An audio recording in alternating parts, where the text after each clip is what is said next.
We say that content marketing has got to be either useful or entertaining, and I think today is proving to be both. Just a quick 10 seconds about Story.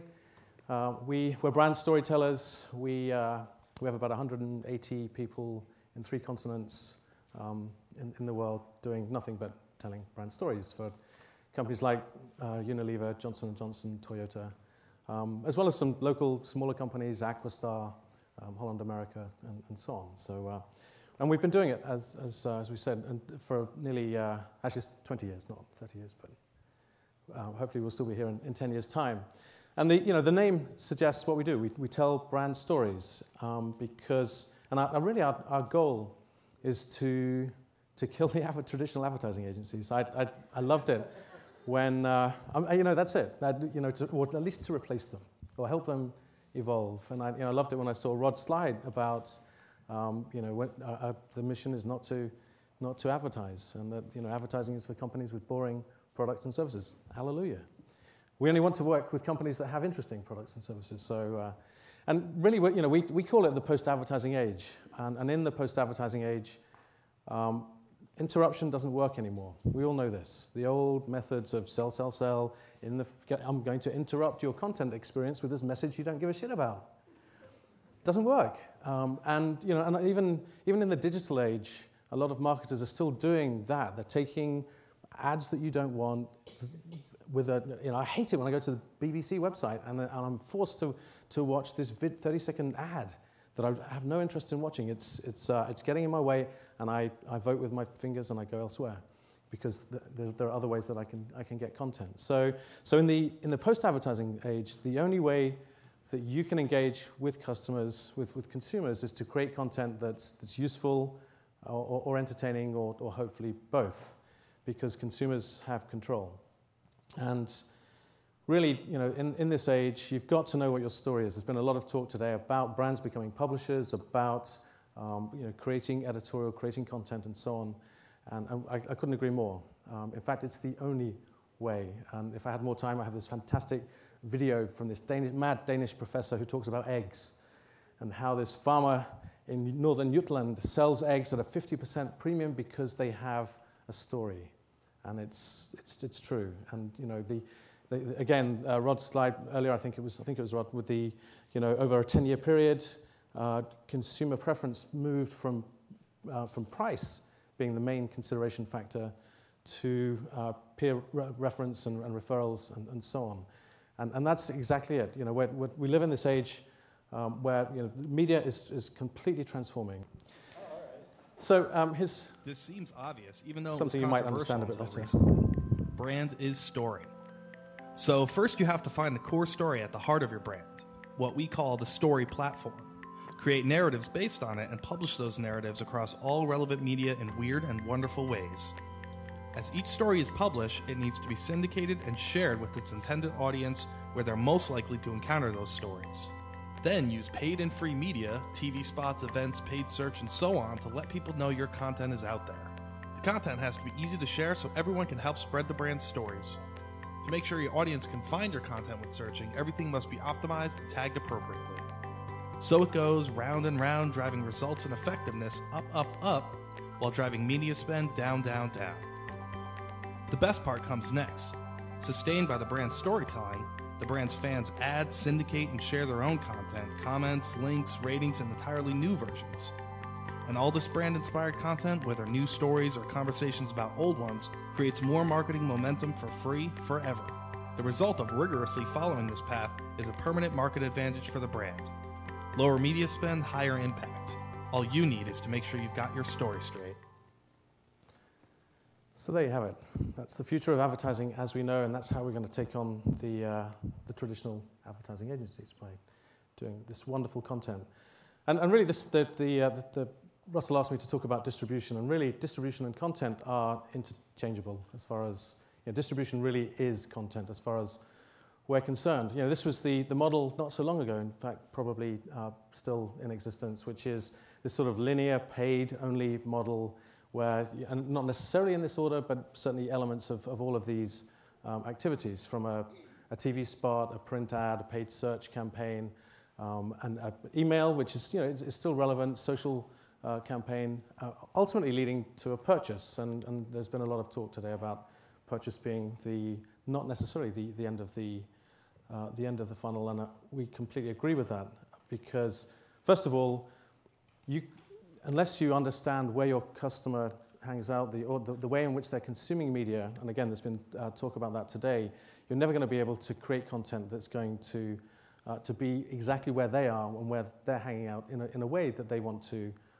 use that content. So there are just a gazillion different channels, and it's changing every month in terms of the way that a conversation can start with your consumers.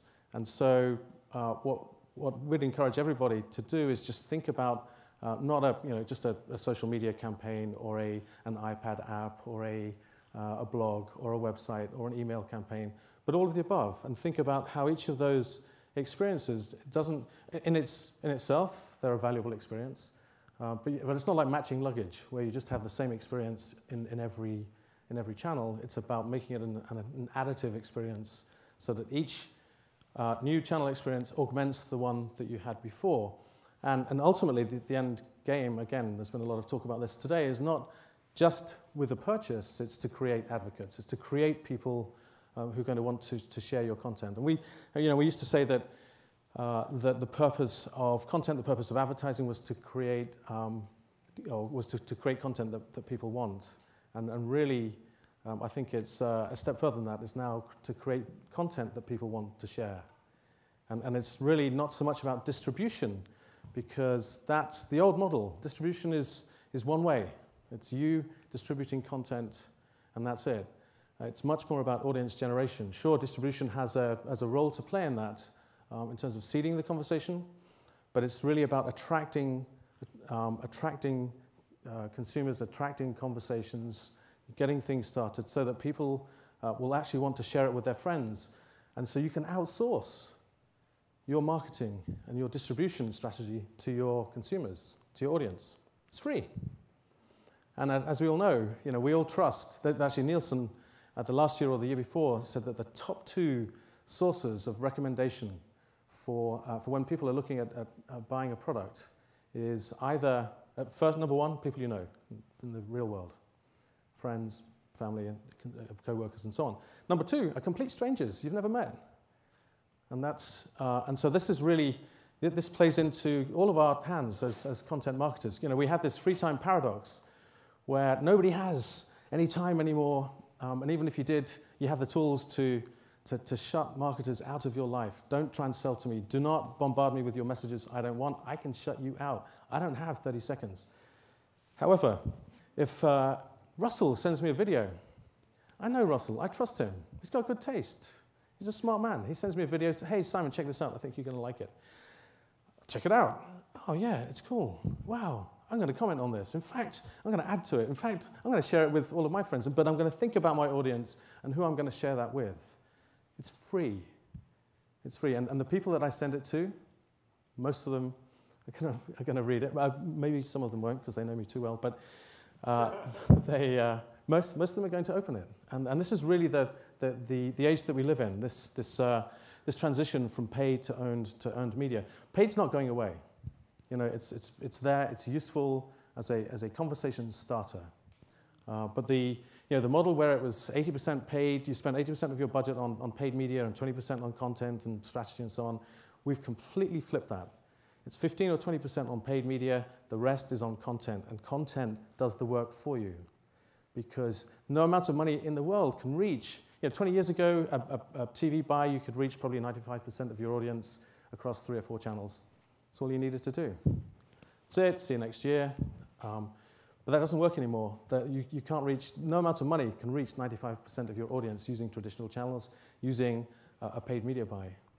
So, and even if it were, you wouldn't be able to reach them because they're going to shut you out of their lives. You can't reach them. So create content that's engaging, create content that's going to be useful and entertaining.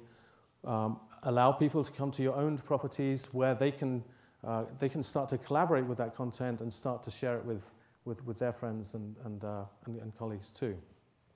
And this is good news for all the content marketers in this room. The whole earned media paradigm. It's all about content, and you don't earn the right to have your content shared unless it's great content. And that's ultimately what all of us are in the business of doing. So I'd like to give you a couple of examples of how that sort of this new distribution model, this new audience generation model can work. And there's a couple of key components. One is creating great content that people will share. I'll show an example of that. The other is really going and collaborating with key influencers and helping them to tell the story and help them to co-create the story. And I have a great example that I'll show you with that. So this is a drug company in the UK, actually in Europe. They have an ADHD drug, which most Europeans are sort of skeptical about ADHD. It's an American invention. It's a drug company invention to sell more drugs. We got this drug. It doesn't do anything else, but it cures ADHD. But what's ADHD? We better invent something. That's kind of the skepticism that a lot of Europeans have about it. But it's real. And so we were asked to create a video, create a story that would tell that story, but primarily from the perspective of a kid that has ADHD. And as a result, it just went nuts. And really, the reason that it went nuts was, first of all, is an authentic story. It was a real person. But we told it from multiple perspectives. It wasn't just from the child's perspective. It was also from the parents, from the people, the teachers who noticed that it was different. And it wasn't just because this kid didn't want to learn. It's just that they were incapable of paying attention for more than 3 seconds. They suddenly realized that the clock looks really good this way, and suddenly, oh my goodness, I wonder if Manchester United are going to win this weekend. We told all of these stories, what it was like to be, the inner circle of this child, and it just went. And when we created a YouTube channel for it, it was supported by a search and syndication program, but with a very minimal spend, which I'll come on to in just a second. And it just went bananas. It's had the most number of views from any European pharma film ever. Won a bunch of awards, 220,000 views on YouTube and counting. And this is the thing about earned media. With paid media, once the spend is spent, it's spent. That's it. See you next year. There is no more.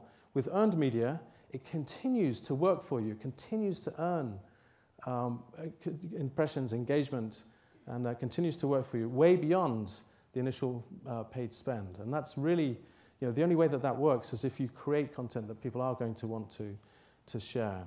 And I don't mind sharing with you the media spend for this was $10,000. $10,000, 220,000 YouTube hits. You can't buy that kind of advertising. You really can't.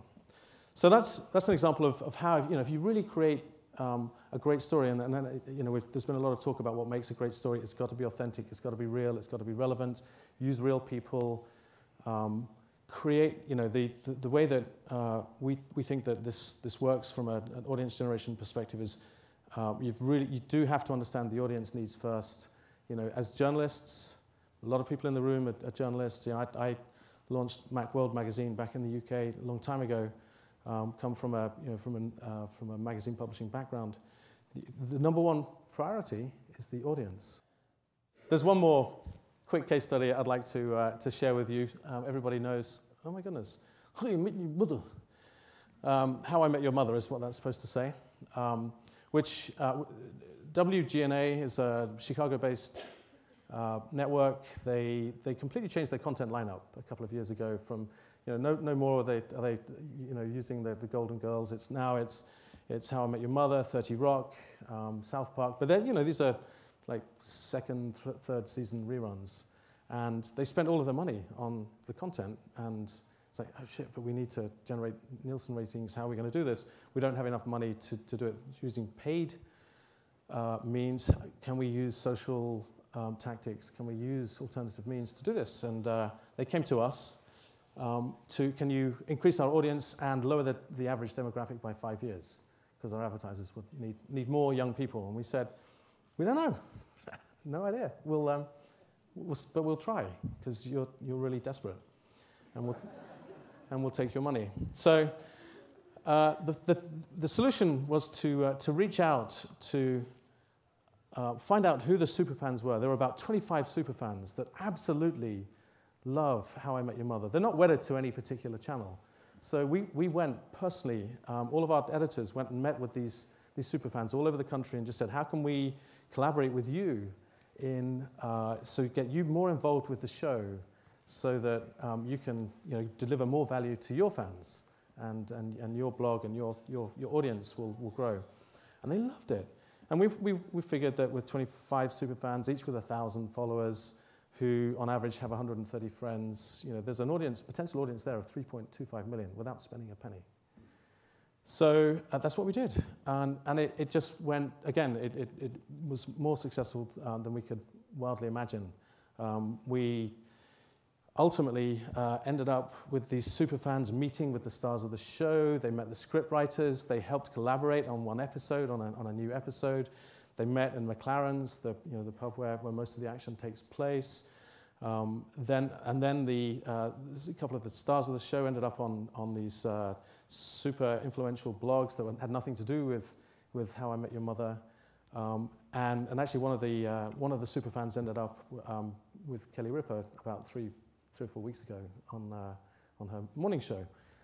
Huge amounts of exposure, and the message here is that sure they're helping to spread the content, but they're also helping to co-create the content, and so they sparked conversations with their audience. Join me tonight. I'm going to be live tweeting in the middle of the show on WGNA, and we're going to have a conversation and what's going to happen next, and you've got to watch this episode because blah blah blah. It was just incredible, and it just spread everywhere. The way that this was just a whole new way of collaborating with the audience and co-creating content. And we over-delivered to the extent that we are now their advertising agency of record. So one down, 499 to go. So anyway, so what does all of this tell us? Content is media, and so here's just a way to think about distributing your content. So identify who your key influencers are first. Get them to collaborate with you and in terms of creating and then sharing that content, because their audiences, if they have a trusted voice with their audiences, and so if they tell their audience that this is great, you should take a look at this, they will, and then if it's good enough, they'll share it too. For sure, you can back that up with paid media to start the conversation, to drive people to your owned media and so on, or to drive them to the super influencers, and then ultimately let your audience do the job for you. That's it. Thank you.